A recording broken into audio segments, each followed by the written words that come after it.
கொடைக்கானலில் நடைபெறும் ஜனநாயகன் படப்பிடிப்பில் பங்கேற்க தவிக தலைவர் விஜய் மதுரை விமான நிலையம் வந்துள்ளார். கூடுதல் விவரங்களை தருகிறார் செய்தியாளர் பாலமுருகன். பாலா, வணக்கம். விவரம். வணக்கம். 14 வருடங்களுக்கு பிறகு மதுரைக்கு வருகை தருகிறார் நடிகரும் தமிழக வெற்றி கழக தலைவருமான விஜய்.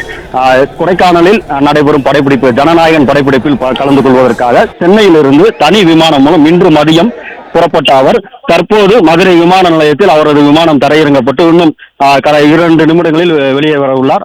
அவருக்காக மதுரை விமான நிலைய உள்வளாகத்திலும் உற்சாக வரவேற்பு அளிக்க காத்திருக்கின்றனர். அதே போல்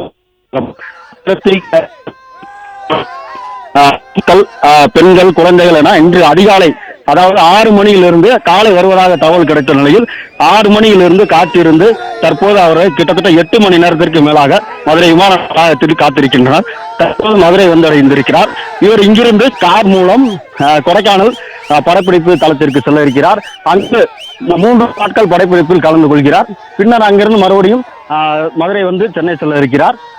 பிளே ஸ்டோர் மற்றும் ஆப் ஸ்டோரில் இருந்து பாலிமர் செயலியை QR கோடு மூலம் பதிவிறக்கம் செய்யுங்கள்.